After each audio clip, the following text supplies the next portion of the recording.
né? Porque as demandas continuam aí, os índices continuam assustadores, não é verdade?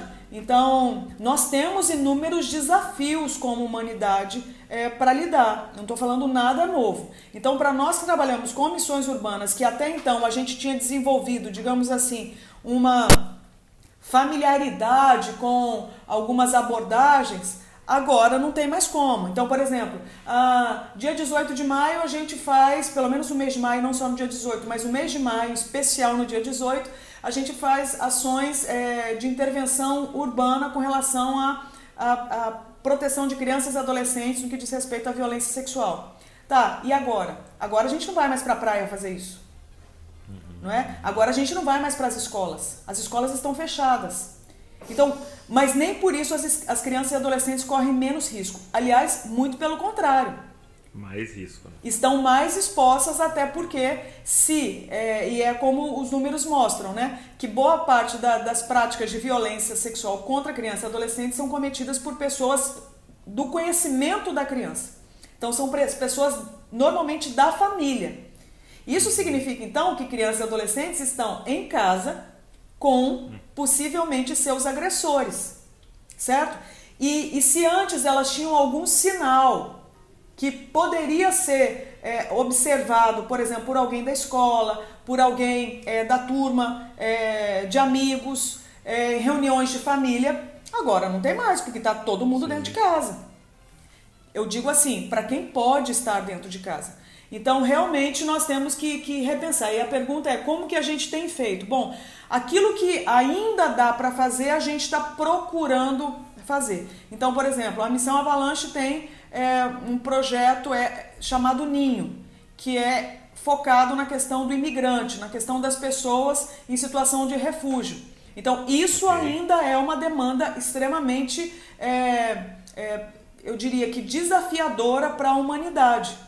Né? Aqui no estado do Espírito Santo não é diferente. Então, isso aí está acontecendo. Não é? Então, como é que você lida agora com a questão de pessoas fugindo dos seus países, procurando arrumar um lugar seguro para viver, para sobreviver, chega num país agora novo, né? Novo, com uma nova cultura, pelo menos comparado ao que carregava até agora na sua história, e ainda num cenário de pandemia.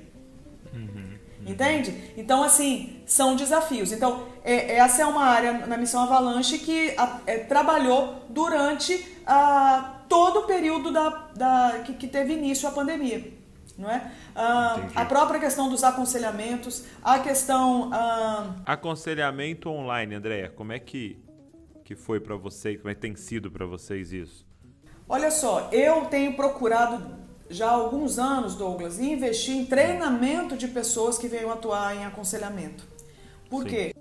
A gente já conversou, acho que algumas vezes sobre isso, quando eu digo a respeito da demanda gigantesca de pessoas cristãs que precisam de alguém para conversar no que diz respeito às suas questões particulares, à sua intimidade.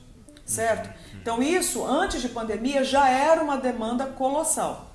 Com a pandemia, eu acredito que todo mundo que procura ouvir pessoas no campo da sua intimidade tem sentido mais demanda, mais necessidade de acompanhar, por causa até da questão das pessoas estarem, acho que, entrando em contato mais ainda com as suas próprias questões, não é?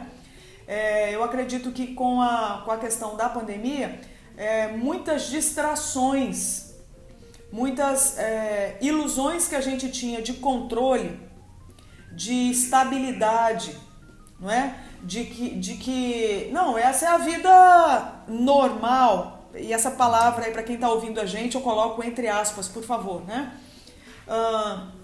Então eu acredito que realmente essa demanda tem aumentado. Então já há um bom tempo eu sofro com a questão dessa demanda, não podendo socorrer todo mundo que precisa.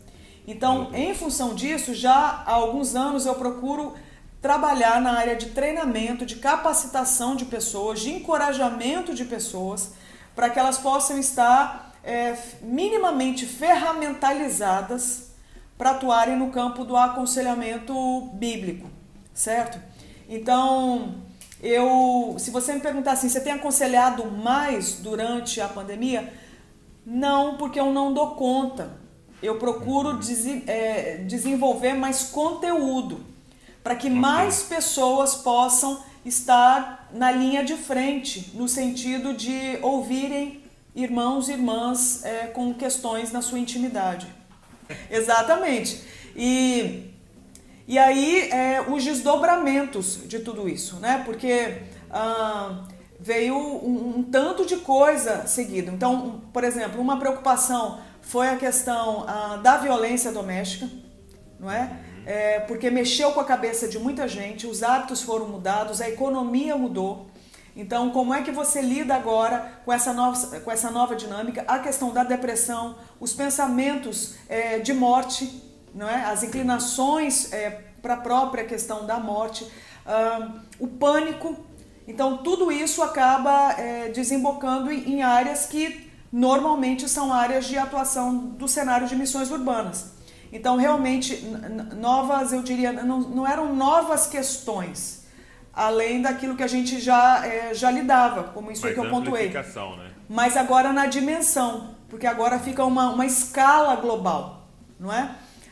Fora isso, pela estante da André, a gente já tinha lançado a escola, o curso de sexualidade online, mas a gente tinha previsão de já gravar outros módulos. Então a gente teve que se adequar agora a esse formato aí de isolamento e tudo mais, mas continuar a gravar os módulos. Então foi um avanço no sentido da gente ter conseguido liberar outros conteúdos. Então a gente começou a pandemia com um módulo, a gente termina agora, pelo menos até esse momento, já com 4 gravados. Então acredito que tenha sido um avanço.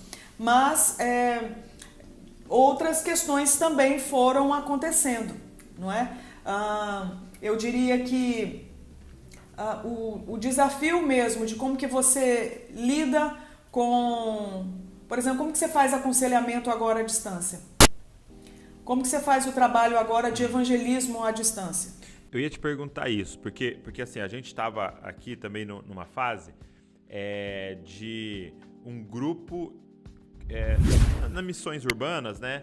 Tanto a gente atua num bairro, tem um bairro aqui em Bragança que a gente adotou, ele chama Maranata. Olha que nome maravilhoso, né? E a gente adotou esse bairro e a gente estava fazendo ações em bares, né, evangelísticas mesmo. E aí, de repente, a gente se viu de mãos atadas, né? Porque você não tem como quebrar uma regra municipal para evangelizar, né? E aí a gente viu naquela situação. Como é que vocês fizeram? Porque missões urbanas era muito face a face, né? Toque. Muito visceral, né? Muito visceral, né? Como é que vocês fizeram? Então, não é nem como a gente fez, é como a gente tem feito. Que Procurado vai fazer. fazer por um período, né? Porque tudo vai ter que ser repensado, né? Porque a humanidade não vai ser mais a mesma, não é? Os relacionamentos foram drasticamente impactados. A própria vida de igreja, quanto impacto chegou para ela, você é melhor do que eu, para dizer, por se tratar de pastor de igreja local, inclusive. Mas essa é uma questão que a gente tem pontuado demais nas nossas reuniões aqui de equipe de trabalho. Por quê? Porque não é só a questão do distanciamento físico que a gente tem que pensar, né? A implantação dos protocolos sanitários e tudo mais. Mas a gente tem que redesenhar todo o desempenho, todo o desenvolvimento desse cenário de missões urbanas.